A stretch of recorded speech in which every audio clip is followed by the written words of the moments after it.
자, 오늘은 제가 맡은 거는 구가 예수님이 보여주신 하느님의 나라인데 이런 게 좀 어렵잖아요. 미사, 성경, 뭐 이렇게 제의 이렇게 딱 정의됐으면 그게 뭐다라고 말을 해주겠지만 이런 게 예수님이 보여주신 하느님 나라면 어떤 나라가 이렇게 쫙 보이는 게 아니기 때문에 굉장히 아이들에게 설명하기 어려운데 결국에는 예수님이 말씀하신 성경 안에 다 있더라고요. 그래서 오늘은 그런 이야기를 풀어가는 시간이라 한번 그 다음 배울 내용을 봐볼게요. 자, 읽어봅시다. 뭐라고 써있어요? 예수님은 말씀과 행동으로 하느님 나라를 보여주셨어요. 그 다음에 두 번째, 하느님 나라는 사랑과 정의가 넘치는 행복한 나라예요. 그리고 세 번째는 나는 예수님을 따라 하느님 나라가 이 땅에 오도록 노력해요. 오늘 배워야 할 가장 큰 주제인데 예수님은 말씀, 행동. 가정에서도 마찬가지잖아요. 어머님들이 말씀, 행동으로 아이들에게 보여주듯이 예수님께서도 우리들에게 그렇게 보여주셨더라고요. 그리고 하나님 나라에는 뭐가 있는지 사랑과 정의가 있다. 그리고 우리는 하나님 나라가 어떻게 돼야 되는지 실천 과제까지 딱 3개가 있더라고요. 그러면 다음 거 봐볼게요. 이제 책에 보면 그림이 이렇게 나와 있어요. 예수님의 사진첩을, 그러니까 예수님께서 어떻게 활동을 하셨는지 관한 이야기가 성경에 있는 것을 이렇게 사진첩으로 만들어 놓은 건데 저걸 딱 보면 뭐가 돼요? 밑에 뭐라고 써 있어요? 세례를 받으신.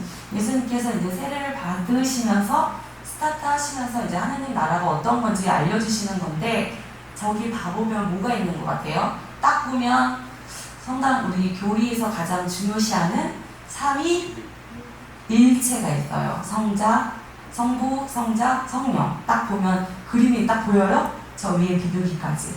그 모습을 보여주시면서 예수님께서 하느님 나라는 이런 곳이다 라는 것을 스타트를 저렇게 세례를 받으심으로 인해서 보여주셨더라고요. 그리고 여기는 어느 강일 것 같아요? 우리가 항상 듣는 어느 강? 세느 강? 한강? 무슨 강? 성경에 항상 나오는 거 있죠? 요르단강. 저기는 지금 요르단강이에요. 왜냐면 뒷부분에서 예수님이 활동한 지도 그림이 있거든요. 그래서 저기는 요르단강에서 눌러주세요. 그래서 옆에 뭐 나올 거야. 여기 뭐라고 써있어요?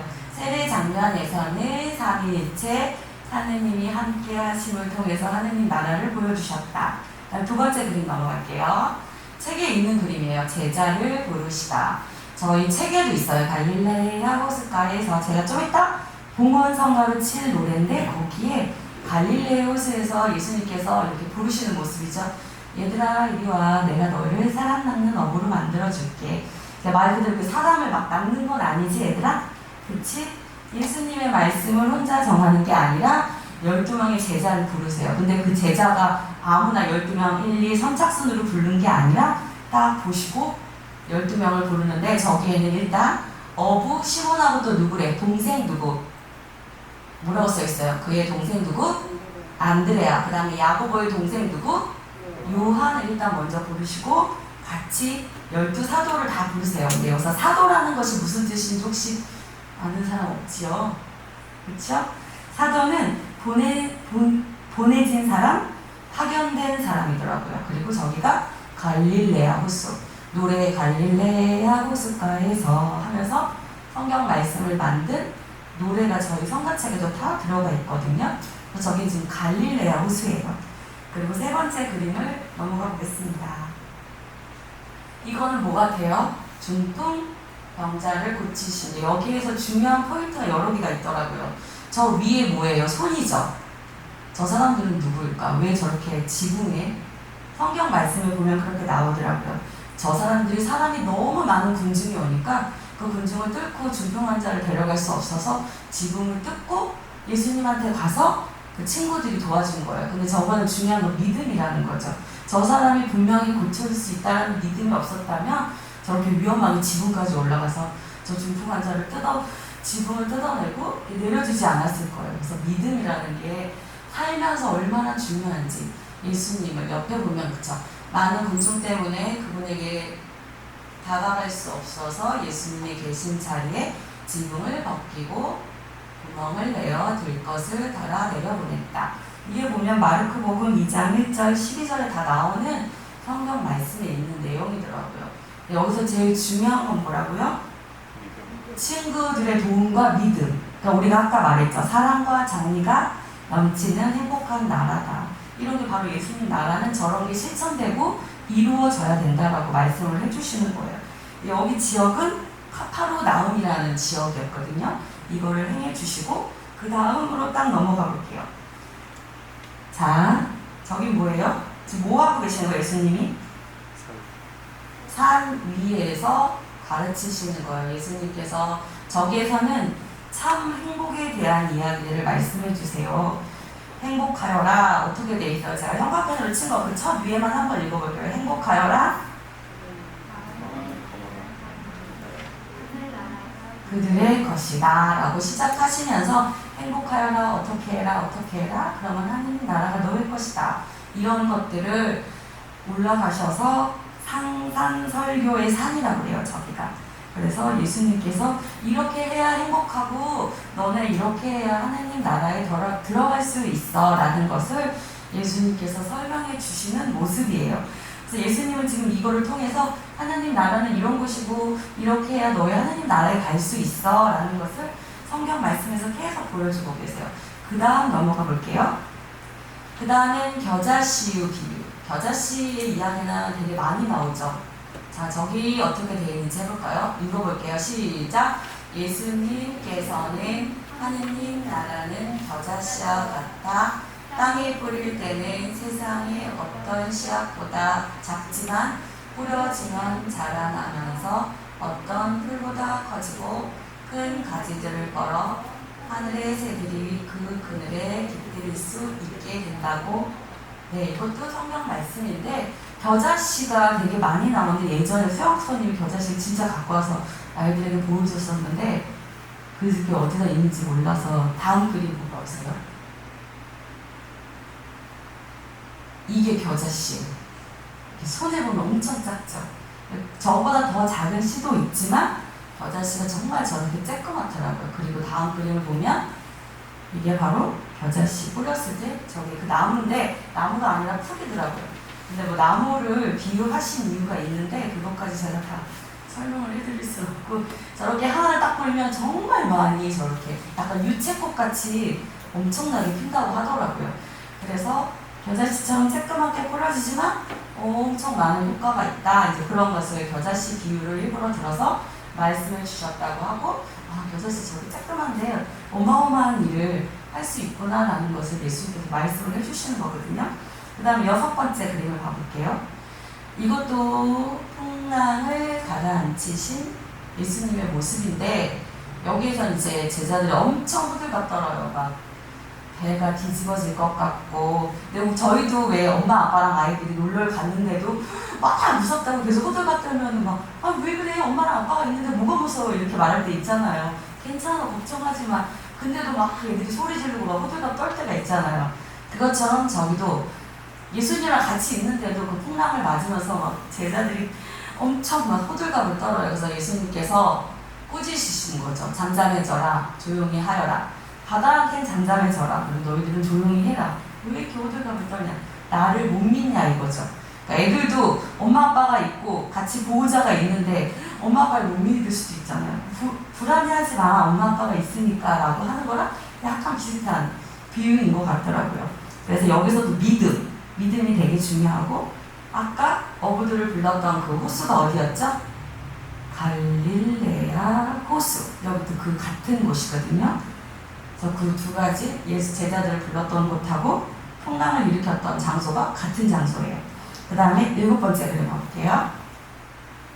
7번째는 율법학자를 조심하라고 하시는데 왜 율법학자를 조심하라고 하는지 성경 말씀에도 나와요. 눌러보세요.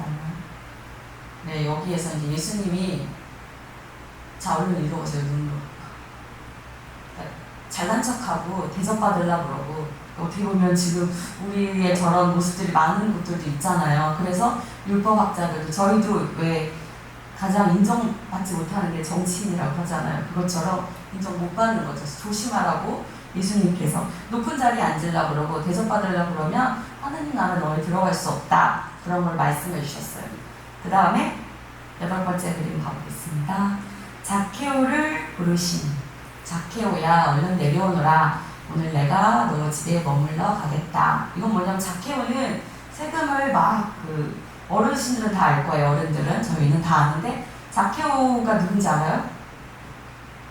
자케오 들어봤어요? 자케오가 세금을 되게 많이 걷는 나쁜 세관 뭐라고 그러죠? 세리라고 하는데 예수님 온다니까 자케오도 너무 보고 싶은 거예요. 자케오 키가 너무 작아갖고 예수님 보려고 저 나무 위에 올라가서 예수님을 보는데 예수님을 보러 왔다는 것은 무언가 자기도 예수님한테 좀 뭔가 받으려고 온 거잖아요. 예수님이 그 회개하는 모습을 보시고 자케오한테 내려와라 내가 너희 집에 갈게 하고 자케오는 또 예수님한테 제가 이제까지 잘못했어요. 그럼 저 용서해 주실 거예요? 이렇게 회개를 하는 거죠. 그래서 예수님은 죄인을 용서해 주시고 그러면 용서받으면 하나님 나라에 갈 수 있어 라는 것을 여기서도 보여주시는 거예요. 그 다음에 넘어가 볼게요. 여기는 하느님 나라라는 이게 수녀님들이 작곡하신 곡인데 밑에 보면 다 예수님이 보여주신 하느님 나라는 어떤 거라고 돼 있어요? 사랑과 정의가 넘치는 어떤 나라? 행복한 나라. 또 가사에 뭐라고 돼 있어요? 사랑하는 사람만이 들어가는 곳, 미움과 질투를 버려야 들어가는 곳. 그래서 지금 이제까지 예수님께서 말씀해 주신 성경 이야기를 함축적으로 저렇게 노래로 표현을 하셨더라고요. 그래서 그 밑에 보면 가사를 보면 오늘 교리에 중요한 이야기를 다 집어넣어 주셨더라고요. 그래서 제가 이 노랫말은 책에 있는 거 다시 집어넣고요. 그 다음에 뒤로 가볼게요. 이거는 예수님 이제까지 아까 활동했던 제가 지역을 조금씩 얘기해 줬었죠? 그냥 어딘지 한번 봐볼게요. 자, 첫 번째 그림서 연결해 주세요. 스타트하면 저거 뭐였죠? 중풍 환자를 낫게 했던 곳이 어디였죠? 카파르나움 지역에서 중풍 환자를 고쳐줬고 그 다음에 또 산 위에서 사람들 막 가르쳤죠? 무슨 산이었지? 산상 설교의 산. 거기 책에 보면 조그맣게 나와 있어요. 글씨가. 그쵸? 연결을 해보세요 지금. 그리고 갈릴레아 세 번째 스타트 해보세요. 그러면 갈릴레아 호수에서 제자들을 부르셨죠. 그리고 또 한번 스타트 눌러주세요. 그럼 저게 뭐야? 세례는 어디서 받으셨죠?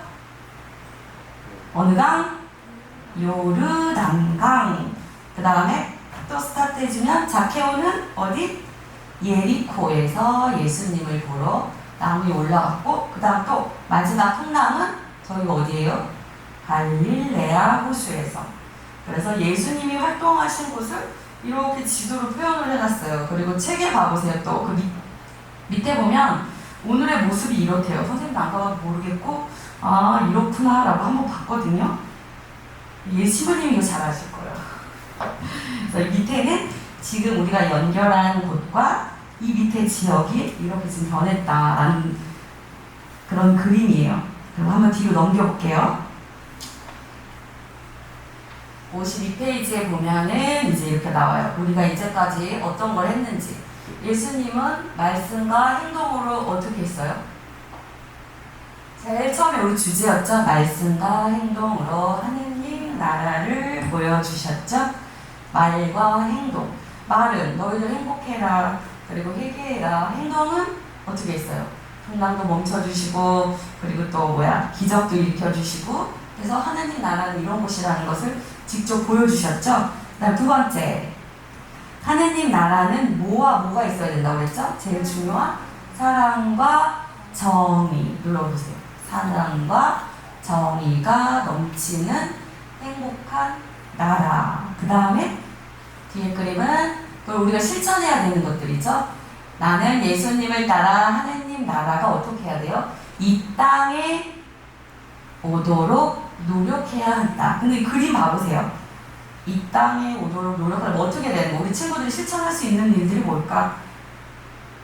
그쵸? 항상 강조하는 건 그거죠. 서로 도와야 되고 서로 사랑해줘야 되고 우리들한테 제일 지금 큰 사회가 어떤 사회예요? 가정도 있고 그 다음 어디야?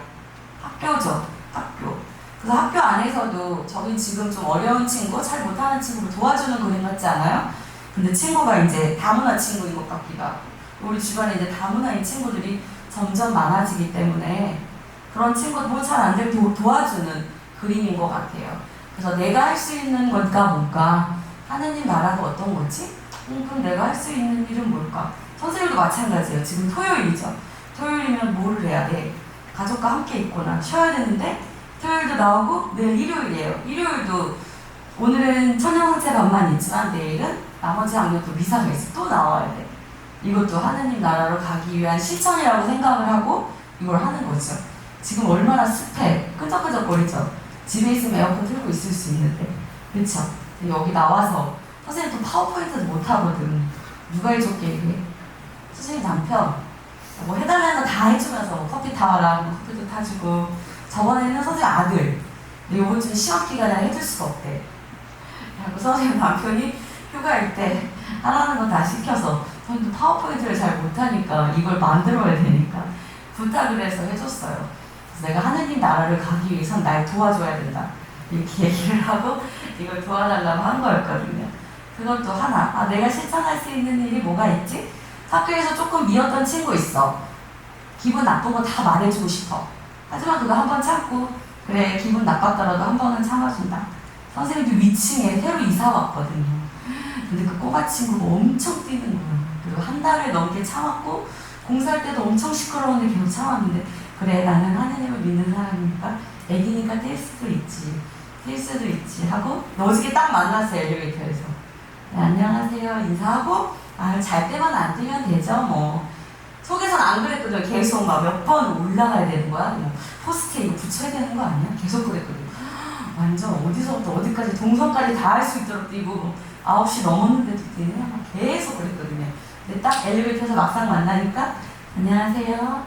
잘 때만 안 뛰면 되죠 뭐. 너 완전 씩씩하게 잘 뛰다가 그냥 그러고 왔어요.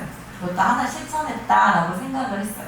그러니까 우리가 내가 생활 안에서 하나님을 믿는 사람으로서 뭘 할 수 있는지 생각할 수 있는 것을 가르쳐주는 과인 것 같아요. 다음 거 넘어가 볼게요. 그 다음에 우리가 지금 배운 것들이 어떤 건지 용어로 뭐 딱딱 설명은 안 되지만 그래도 요거는 좀 될 것 같아요. 봐보자. 하느님 나라는 짜잔. 하느님 나라는 사랑과 정의로 다스려지는 어떤 나라? 불행한 나라? 아니 행복한 나라가 된다는 거죠. 그리고 사도의 말뜻은 아까 말했죠. 보내진 사람, 파견된 사람. 그리고 정의는 뭐야? 참되고 올바른 거. 정의롭다 이런 게 참되고 올바른 것이라는 것을 이제 마지막에서 딱 알려주고, 그리고 우리 또 하나 좀 생각해 볼게. 하느님 나라에 초대받은 사람은 누구였어요 아까? 하느님 나라에 초대받은 여러 사람들, 제자도 나왔고 나쁜 사람도 나왔고 자케오처럼 누구? 나쁜 짓 한 죄인도 나왔고. 그러니까 너는 죄인이라 안 되고 너는 아파서 못 들어가. 너는 너무 키가 작아서 이런 게 없죠. 어떤 사람이야? 하느님 나라에 들어갈 수 있는 사람은 모두 다 누구나. 하지만 네가 들어가겠다고 해야 돼. 실천을 할 건 실천하고 잘못한 거 있으면 용서를 받아야 돼. 이런 건 정해져 있는 거죠. 무조건 하느님이라고 다 좋은 분이라고 알아서 다 받아주지는 않는다는 거죠. 그쵸? 그리고 하느님 나라는 어디에 있는 거예요? 자, 여기는 에버랜드 환상의 나라 딱 표 끊고 들어갈 수 있는 거예요? 아니죠. 하느님 나라는 솔직히 딱 내가 죽었다고 하느님 나라에 짜잔 가는 것도 아니고 어디에 있는지 우리도 모르죠. 근데 하느님 나라는 내가 만든다는 거죠. 여기가 행복하고 즐거우면 그래 하느님 나라는 이럴 것이야 라는 것을. 그리고 내가 사랑하고 내가 사랑받고 사랑을 실천하는 곳은 하나님의 나라라는 것을 성경 말씀을 보면 계속 말씀해 주시는 거예요. 하나님 나라는 어디야? 언제 갈 수 있어? 몇 살에 갈 수 있어? 이걸 하면 갈 수 있어가 아닌 거죠. 그렇죠? 그래서 여기 보면은 우리들이 성경 말씀을 한번 그 밑에 보면은 마르코 복음, 모르가 복음 이렇게 나와요. 그거를 한번 찾아서 읽어보면 이런 게. 그리고 또 선생님도 이 내용을 달달달 아는 건 아니지만 성경을 계속 다니시면서 독서를 듣고 복음을 듣고 이게 그 얘기구나. 그리고 또 우리가 성가책을 부르면 다 성경 말씀에 있는 것들을 노래로 만들었어요. 그럼 그 가사를 보면 다 나와요. 그래서 이게 그거구나 라는 것을 알 수 있습니다. 그래서 오늘은 하느님 나라에 대해서 배웠고, 하느님 나라는 어떤 거라고 했어요? 무엇과 무엇이 있어야 돼요? 사랑과 정의가 있어야 되고, 나는 예수님을 따라 하느님 나라가 어디에 오게? 저 땅? 저 땅? 어디? 이 땅에 오게 내가 실천할 수 있는 것을 실천할 수 있도록 해보자 하는 것을 배우는 과였습니다.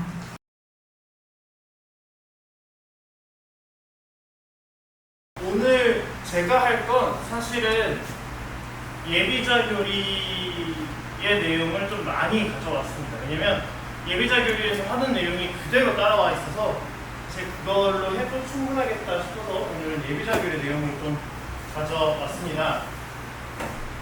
우선 아까 선생님 교리에서도 나왔던 마태오복음 5장 10절에서 12절의 내용입니다. 그냥 제가 쭉 읽어볼게요. 뒤에는 빼고 행복하여라 마음이 가난한 사람들, 행복하여라 슬퍼하는 사람들, 행복하여라 온유한 사람들, 행복하여라 의로움에 줄이고 목마른 사람들, 행복하여라 자비로운 사람들, 행복하여라 평화를 이루는 사람들, 행복하여라 의로움 때문에 박해를 받는 사람들. 이 사람들을 가지고 예수님께서 행복하다 하십니다. 그런데 정리해보면 마음이 가난하고 슬퍼하고 온유하고 의로움에 줄이고 목마르고 마음이 깨끗하고 평화를 이루고 이런 사람들 실질적으로 행복할까요? 현실적인 행복. 우리가 세상적인 행복을 바란다면 이러한 것들은 포기하게 됩니다. 왜? 세상이 말하는 행복은 돈이 많고 내가 부유하고 넉넉하게 살아야 행복하다고 이야기하기 때문에. 그런데 마음이 가난한 사람이라는 말에는 가진 것에 집착하지 않고 가지지 않은 것에 욕심을 내지 않는 사람을 의미하기도 합니다. 이게 제가 학생님한테 약간 스포와 관련된 거라서 이야기가 조금 그런데 이냐시오 성인이 재물에 관한 세 부류의 사람을 이야기한 적이 있습니다. 이거는 기억해 두시면 좋아요. 이 재물에 관한 세 부류의 사람을 이야기했었는데 한 사람은 가진 것도 놓고 싶어 하지 않고 가지고 있는 것, 가지고 있지 않은 것도 갖고 싶어 하는 사람. 이 첫 번째 부류입니다. 두 번째는 가지고 있는 것에 대한 집착은 있는데 가지지 않은 것에 대한 욕심은 없는 사람입니다. 세 번째는 지금 이야기한 가진 것에도 집착하지 않고 가지지 않은 것에도 욕심을 내지 않는 사람입니다. 이냐시오 성인은 이 세 번째 사람이 구원받을 것이다 라고 이야기합니다. 그래서 마음이 가난하다 라고 표현할 때 이 표현을 생각하시는 게 좋습니다. 내가 가진 것에 집착하지 않고 가지지 않은 것에 욕심을 내지 않는 것. 하지만 쉽지 않습니다. 이것도 내가 가지고 있는 것을 놓기란도 쉽지 않고 가지지 않은 것에 욕심을 내지 않기란도 생각보단 쉽지 않습니다. 견물생심이란 말도 있고. 그런데 얼마 전에 한 신부님과 이야기를 하다가 그런 생각을 했습니다. 내가 갖고 있는 것에 집착하는 이유, 내가 가지지 않은 것에 욕심을 내는 이유, 어쩌면 우리 마음 안에 있는 공허함 때문일지도 모릅니다. 재물로 채우고자 하는 욕심이 우리 안에 자꾸만 생기는 이유는 반대로 우리 안에 무언가 채워지지 않는 마음 때문에 그럴 수 있다라는 것을 바라보게 됩니다. 그리고 의로움을 위해서 싸우는 사람, 평화를 이루는 사람은 결국엔 세상과 투쟁해야 하는 사람들입니다. 즉 고통 속에 있다고 바라볼 수도 있습니다. 지금은 어느 쪽이 정의다라고 표현하기는 좀 어렵겠지만 어쨌든 일방적으로 당하고 있는 우크라이나에서 현재 자신들의 삶을 위해 투쟁하고 있는 그 사람들 또한 어쩌면 역시나 이 평화를 이루고자 하는 사람들에 속할 수 있습니다. 그런데 그 고통 속에 있는 사람들, 욕심을 내지 않는 사람들이 왜 행복하냐? 이유는 단 하나입니다. 하느님과 함께 있기 때문에. 제가 아까 이야기했습니다. 공허함. 우리가 마음이 가난해지지 못하는 것은 어쩌면 공허함 때문이라고. 그 공허함을 채울 수 있는 건 하느님이 주시는 사랑, 절대 깨지지 않는다는, 우리가 배신당하지 않을 거라는 그 확신의 사랑을 경험할 때에만 비로소 우리는 하느님과 함께 있고 그것이 행복하다라는 것을 이야기할 수 있습니다. 하느님의 정의와 자비의 세상, 아까 선생님이 이야기하셨던 사랑과 정의가 넘치는 그 세상에 살고 싶다는 그 바람이 우리를 새롭게 만드는 것입니다. 무언가를 포기하고 무언가를 세상을 위해서 내가 나를 희생할 수 있는 그 마음은 바로 이 마음에서 살아가는 마음일지도 모르겠습니다. 하지만 우리는 때로 의로움에 싸우거나 타인에 관해서 자비를 베풀거나 이러한 것들에서 멀어지고 오히려 그런 것들에 두려워져서 현실에 타협하거나 타인에 대한 막연한 두려움이 생기거나 아니면 사람들로 인해서 생긴 수많은 상처들로 인해서 자꾸만 하느님의 나라가 이 세상에 오도록 내 스스로 노력하는 것에서 멀어지려고 노력합니다. 왜? 이 상처들이 자꾸만 나를 학습시켰거든요. 세상에 믿을 거 없어. 그래서 왜 그런 얘기하죠? 결국 세상 혼자 사는 거야 라는 말, 이런 상황에서 이루어지는 경우들일 겁니다. 하지만 그러한 삶은 하느님의 나라가 이 세상에 오기를 바란다는 주님의 기도와는 전혀 다른 삶을 살고 있는 우리와 같습니다. 우리는 주님의 기도에서 분명히 기도합니다. 하늘에 계신 우리 아버지, 아버지의 이름이 거룩히 빛나시며 아버지의 나라가 오게 해달라고 기도하는데 우리는 그 상과는 전혀 다른 삶을 살고 있을 수도 있습니다. 하지만 예수님은 이러기 위해 세상에 오셨습니다. 가난한 이들에게 기쁜 소식을 전하고 잡혀간 이들에게 해방을 선포하고 눈먼 이들을 다시 보게 하고 억압받는 이들을 해방시키고 슬퍼하는 이에게 기쁨을 주시고자 예수님은 이 땅에 오셨습니다. 그리고 이것을 루카복음 4장에서 예수님은 당신 고향에서 이야기하셨습니다. 그리고 그 장면을 루카복음은 희년을 선포한다 라고 제목을 지어놨습니다. 가장 기쁜 해가 시작됐다는 것입니다. 그리고 예수님은 그런 세상이 어떤 세상인지 수많은 기적들을 통해 보여주셨습니다. 편견과 차별이 없었던 분이 그리스도셨습니다. 나병 환자, 세리, 사마리아 사람 상관없었습니다. 나병 환자, 세상이 분리시켰던 사람들입니다. 저 사람들 더럽다, 저 사람들은 부정하다, 이 땅에서 나가라 했던 사람들과 가까이 지내셨고, 세리도 마찬가지였습니다. 아까 선생님이 얘기하셨죠. 세금을 걷는 사람이라고. 근데 왜 세리가 욕을 먹었냐? 문제는 이 사람은 매국노였기 때문입니다. 로마에 자신의 신분을 팔고 로마의 복종에서 자기 동족에게 돈을 걷던 사람들이 바로 이 세리였습니다. 그래서 이스라엘 사람들은 세리를 보면 죄인이라는 손가락질했습니다. 그런데 그 사람들까지도 친구라 부르셨던 게 예수님이셨습니다. 사마리아 사람 마찬가지입니다. 우리 병자호란 이후에 생겼던 표현이 하나 있습니다. 한양년. 이 표현은 나라를 위해서 몸과 인질로 잡혀갔던 그 여자들을 하대했던 말입니다. 사마리아 사람은 그런 사람들이었습니다. 아시리아의 인질로 끌려갔다가 잡혀 돌아갔는데 유다인들은 그 사람들을 보면서 죄인이라 손가락질했던 사람들입니다. 그런 모든 사람들의 친구로 맞으셨던 분이 바로 예수님이셨습니다. 그리고 거기에는 구원의 대상에는 절대 위아래도 예외도 없음을 이야기하셨습니다. 그 길은 그릇된 가치관과 삐뚤어진 질서를 바로잡고 실천적인 행동을 하는 이들 모두에게 있다라고 보여주셨습니다. 아까 선생님이 이야기하셨던 누구였지? 자케오가 왜 구원을 받았는가? 그렇게 열심히 남의 삥 뜯다가 예수님 만나고 딱 한마디 합니다. 제가 혹시 나쁜 짓을 했다면 그걸 다 돌려주고 제가 혹시나 부당하게 취한 이득이 있다면 그 사람들한테 몇 배씩 돈으로 돌려주겠습니다. 삐뚤어진 자신의 행동과 그릇된 가치관을 돌려잡은 겁니다. 즉 이걸 다른 말로 표현하면 회개하는 겁니다. 회개한 사람에게 구원은 반드시 이루어진다라는 걸 예수님은 보여주셨습니다.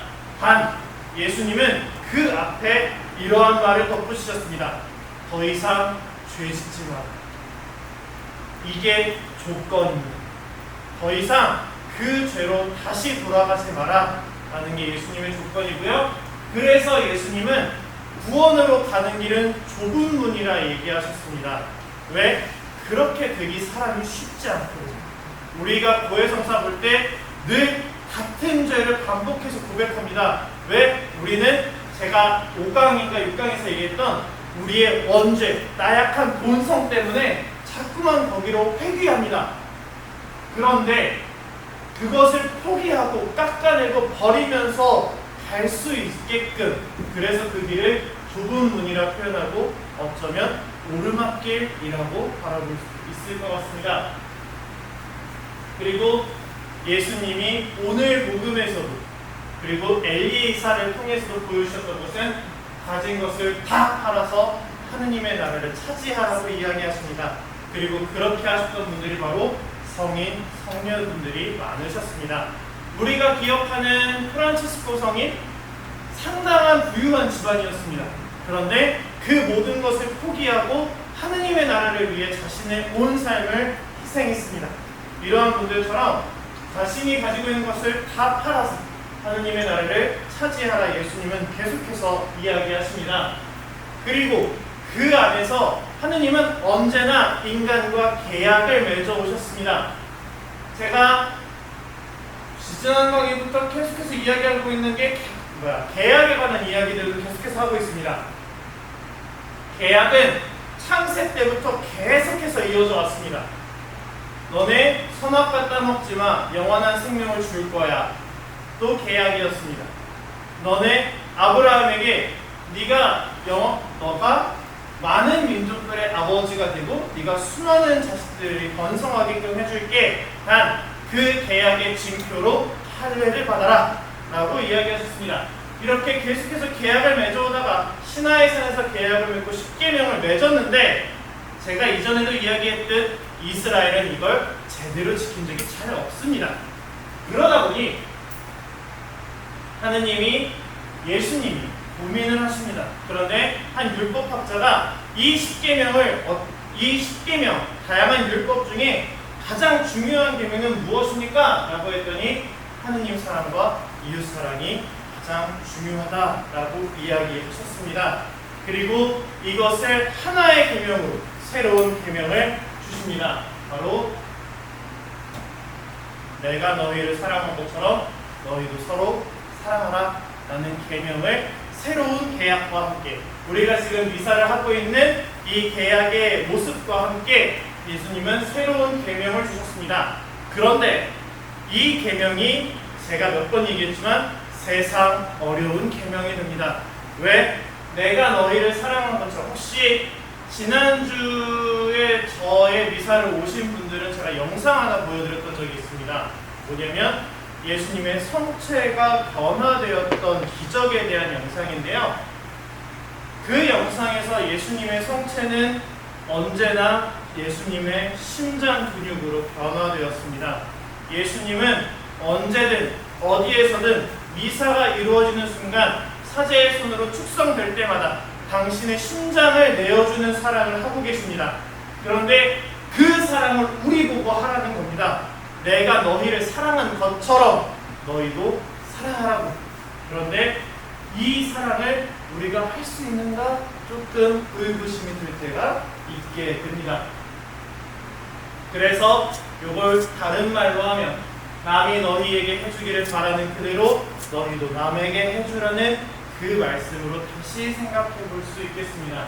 근데 이 복음을 잘 보면 내가 바라는 게 무엇인가 라는 단서가 나옵니다. 바로 내가 자비를 받고 용서를 받기 바라는 바로 그 모습 그대로 나도 누군가에게 자비를 베풀고 용서하라는 그 말씀을 이 복음으로 해주셨습니다. 마지막으로 하느님 마지막 맞나요? 네, 마지막일 것 같아요 거의. 하느님의 나라를 세우는 일에 관해서 이제 이야기해보고자 합니다. 아까 이야기했던 겨자씨, 미랄, 누룩 진짜 말도 안 되는 작은 것입니다. 근데 아까 선생님이 문득 지나가는 말로 그러셨죠. 실제 겨자나무는 그렇게 큰 나무가 아닙니다. 그런데 이 말씀이 비유라는 걸 잘 생각해야 됩니다. 하느님의 말씀은 어쩌면 별거 아니라고 생각할 수 있습니다. 그냥 2000년 전 누군가 했던 이야기라고 생각할 수도 있습니다. 그런데 그 말씀이 나라는 땅에 씨를 내렸을 때, 뿌리를 내렸을 때 그것이 얼마나 커질 수 있는지, 심지어 그렇게 커지면 세상 사람들이 편하게 쉴 수 있는 사람이, 내가 평화를 누리고 있기 때문에 그늘을 마련해 줄 수 있는 사람이 될 수 있다라는 것을 표현한 복음이 겨자씨의 복음일 수도 있습니다. 내가 나무가 될 수 있는 겁니다. 왜? 내가 그 그늘 아래 이미 쉬고 있는 하나의 존재이기 때문에. 그래서 그렇게 아주 작은 말씀이지만 우리 삶에 분명하게 뿌리를 내리면 그 무엇보다 큰 나무로, 그 어떤 누룩보다 더 크게 부풀려질 수 있는 그 행복을 주는 것이고, 동시에 그것을 누렸을 때 우리는 세상의 빛과 소금이 될 수 있다. 세상이 요즘 제가 이게 심리학 하면서 많이 생각하는 게 있습니다. 요즘 힘들다는 얘기를 못합니다. 왜? 나도 힘들어, 너도 힘들어. 근데 왜 네가 힘들다 그래? 나도 힘들어 죽겠는데 하지마! 라는 식입니다. 그런데 우리가 그렇게 겨자씨의 비유처럼 내가 이미 큰 평화를 누리고 있다면 그 이야기 들어줄 수 있는, 그 이야기를 공감해 줄 수 있는, 내가 비록 조금 힘들지만 저 사람의 고통을 나누어 줄 수 있는 빛과 소금이 될 수도 있겠다라는 생각을 하게 됩니다. 그리고 이렇게 하느님의 나라를 세운다는 건 결국 마음을 가난하게 하고 불의한 세상에 용기를 내서 슬퍼하고 사람들에게는 온유하고 자비롭게, 단 의로움을 통해서는 언제나 투쟁하고 고군분투하는 사람이 되는 것이 이 하느님의 나라를 세우는 일에 더욱 필요한 일이다라는 것을 이 모든 내용을 통해서 마무리 지을 수 있겠습니다. 그리고 예수님은 이렇게 사셨습니다. 그리고 그 마지막 사건이 다음 시간에 이야기할 그리스도의 십자가 사건이 되겠습니다. 그 사건에 대해서는 다음 시간에 이야기하도록 하겠습니다.